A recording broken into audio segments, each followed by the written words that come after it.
Epilogo. Pag-ila kang Yeshua ug ang iyang pulong.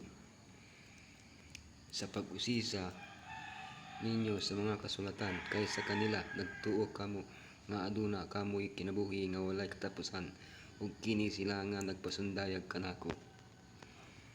Pinag-agi sa mga kababayen-an ginahatag ni Yeshua ang maong sugo sa mga disipulo adto og sultiha ang akong mga igsuon nga nangadto sa Galilea, dito sila na makakita kanako.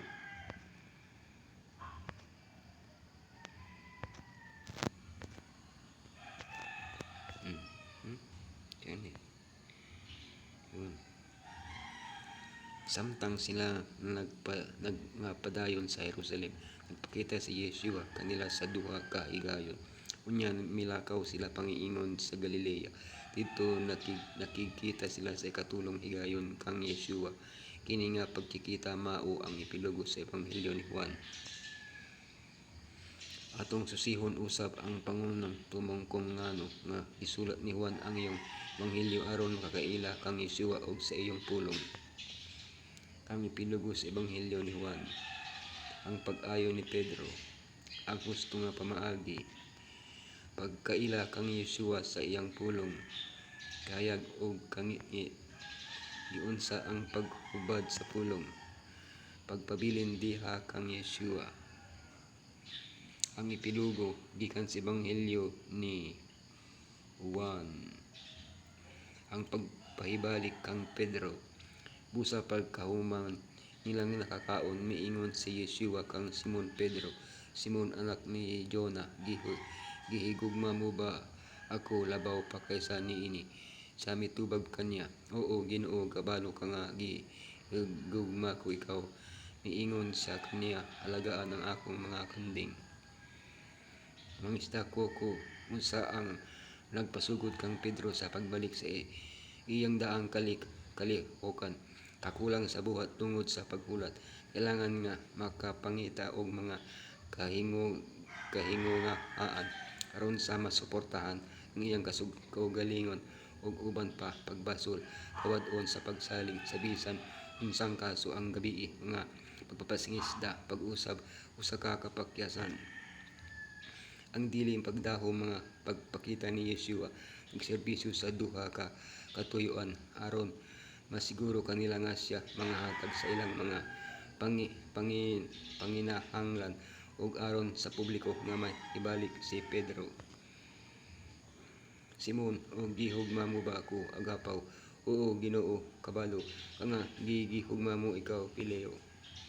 Gibiyaan ang iyang kanhi nga pagkamapahiubos ihatag ko ang akong kinabuhi alang kanimo. Si Pedro nag-ako nga sa iyang kaugalingon dili sa makabuhat sa paghigugma sama sa gihigugma siya ni Yeshua. Ang iyang usa ka kasiguruhan mao ang pagbutang sa iyang kaugalingon sa mga kamot ni Yeshua.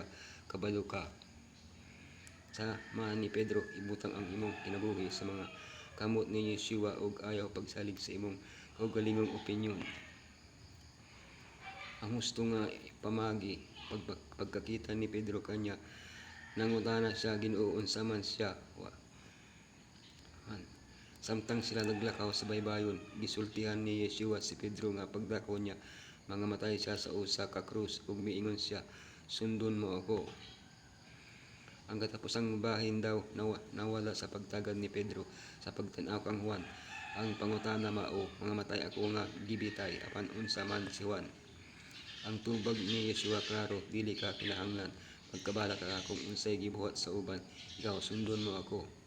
Ang uban nagtuo nga si Yeshua nag-ingon nga si Juan buhi pa sa pagbalik niya apan dili kana ang kaso. Ang isyu mao ang dili kung giunsa o kanus-a mamatay si Juan. Ang importante mao ang pagsunod kang Yeshua nga personal bisan unsa pa ang gibuhat sa uban. Ang ideya mao ang pag-focus kang Yeshua imbis sa uban nga tawo nga mahimong makapakasakit o makapasubo kanato. Kahibulungan ng kang Yeshua ug sa iyang pulong. Kayag ug kangitngit. Ang kayag nga sidlak sa kangitngit ug ang kangitngit walang makapildi niini. Kangit-ngit equals Satanas. Kahayag equals Ginoo. Sa espirituhang aspeto asa man nagikan ang kahayag, asa man nagikan ang kangit-ngit. Sa mga buhat 26:18 makita nato kini nga klaro. Kangit-ngit equals Satanas. Kahayag equals Ginoo. Tungod sa sala ang kalibutan nahimok ilawom sa dominyon ni Satanas ug busa nahimong usa ka kalibutan sa kangit-ngit. Sa Yeshua mao ang kahayag ug busa ang bisan kinsa nga mausunod. Kapag Yeshua dili magpabilin sa kangit-ngit. Sa kabaliktaran ang bisa kinsa nga mibiya sa kahayag anaa sa kangit-ngit. Kung atong i-aplikar kini mga prinsipyo sa pagtuon sa Biblia, makit-an nato nga ang pagkahihusa sa kahayag nagdala kanato sa kamatuoran ug ang pagkapuno sa kangit-ngit nagdala kanato sa sayop ug mga bakak. Usa insaon paghubad sa pulong, kay wala ako magsulti gikan sa akong kaugalingon, apan ang Amahan nga nagpadala kanako nagmando kanako sa pagsulti sa tanang akong gisulti. Kay wala ako nagkasulti sa akong kaugalingon, kundi ang Amahan nga nagpadala kanako nagmandar kanako sa pagsulti sa tanang nga akong gisulti. Sa pagduol sa Biblia, kinahanglan nato sandon ang samang pamaagi mao nga pasagdan nato ang paggiya sa Dios. Pinaagi sa pagtuon sa Biblia mga base sa atong kaugalingong opinyon nga nagpaningkamot nga ipahangay kini sa atong mga konsepto. Gibugtang nato kini sa iyang pagbag-o ug gahom nga naghatag kinabuhi. Ang atong kinaiya kinahanglan nga magpaminaw ug motuman nga patuman ang unsay gitudlo sa Dios. Kanato pinaagi sa iyang pulong.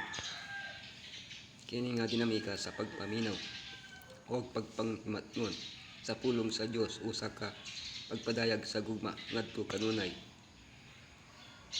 Magpabilin kang Yeshua, ako ang puno, kamo ang mga sanga. Ug magpabilin kamo kanako ug ako magpabilin kaninyo. Magabunga kamo og daghang bunga ug gawas kanako wala kamo mahimo. Si Yeshua sama sa usa ka magnet. Aduna siya way abilidad sa pagdani sa makasala, samtang kita nagadaol kanya kita ginasulob sa iyang kahayag. Ang Ebanghelyo ni Juan nagpakita og daghang mga panaglingitan sa mga tawo nga nadani kang Yeshua.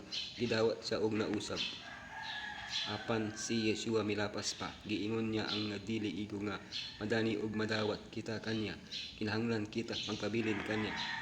Samtang nagapudulong kita sa katapusan, usa ka batakang panginahanglan ang magpabilin kang Yeshua aron dili kita madala sa mga sayop nga pag-interpreta bahin sa Dios ug sa iyang pulong.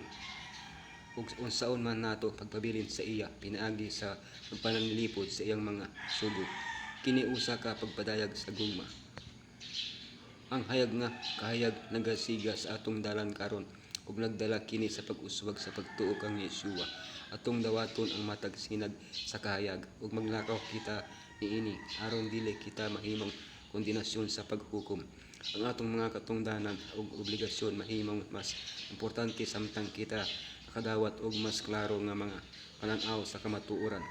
Ang kahayag nagpadayag ug nagpasagad sa mga sayop nga natago sa kangit-ngit ug samtang ang kahayag nag-abot ang kinabuhis ug kinaiya sa mga tao, kinahanglan magbag-aron magkaangay ini-ini samtang ang dugang mga kahayag gihatag ng mga tawo kinahanglan ma-reform, ma-elevate, ma-refine pinaagi niini.